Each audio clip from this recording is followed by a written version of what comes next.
15 अगस्त 1947 ये वो तारीख है जो हर बच्चे को याद है, क्योंकि इस दिन भारत को अंग्रेजों से आजादी मिली थी। लेकिन क्या आप जानते हैं कि इसी दिन भारत को अंग्रेजों से आजादी क्यों मिली थी? क्या कोई और तारीख नहीं चुनी जा सकती थी? इस 15 अगस्त की तारीख के पीछे की कहानी क्या है वो आपको बताता हूं। आप देख रहे हैं आरजे कार्तिक एक्स्ट्राज। इस कहानी की शुरुआत होती है 1945 से।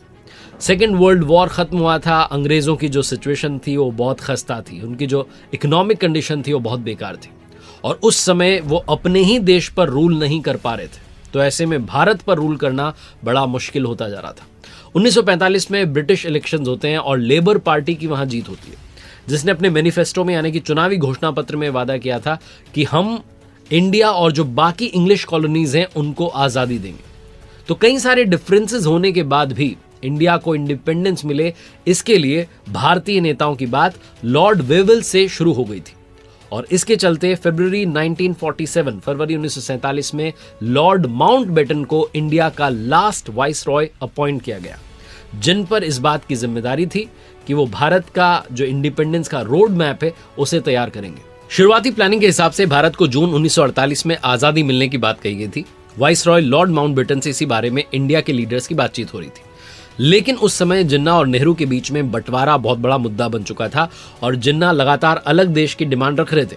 इसी वजह से हमारे देश के बहुत सारे एरियाज में सांप्रदायिक झगड़े शुरू हो गए थे। हालात और ना बिगड़ जाएं, इसीलिए लॉर्ड माउंटबेटन ने 1948 की जगह 1947 में ही आजादी देने का फैसला ले लिया। 3 जून 1947 को वाइसरॉय लॉर्ड माउंटबेटन को औपचारिक तौर पर इंडिया की फ्रीडम और डिवीजन दोनों के बारे में डिक्लेरेशन करनी थी, लेकिन तारीख कौन सी होगी ये तब तक तय नहीं किया गया था। वाइसरॉय लॉर्ड माउंटबेटन इस दिन यानी कि 3 जून की योजना माउंटबेटन योजना की डिक्लेरेशन करने के लिए तैयार थे।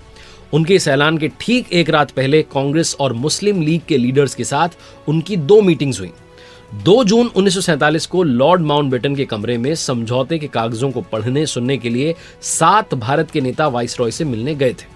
कांग्रेस के नेताओं में जवाहरलाल नेहरू, सरदार पटेल और आचार्य कृपलानी शामिल थे और मुस्लिम लीग से मोहम्मद अली जिन्ना, लियाकत अली खान और अब्दुर्रब निश्तर वहां थे, जबकि सिखों के प्रतिनिधि के तौर पर बलदेव सिंह वहां पहुंचे थे। महात्मा गांधी इस पहली मीटिंग में शामिल नहीं हुए थे।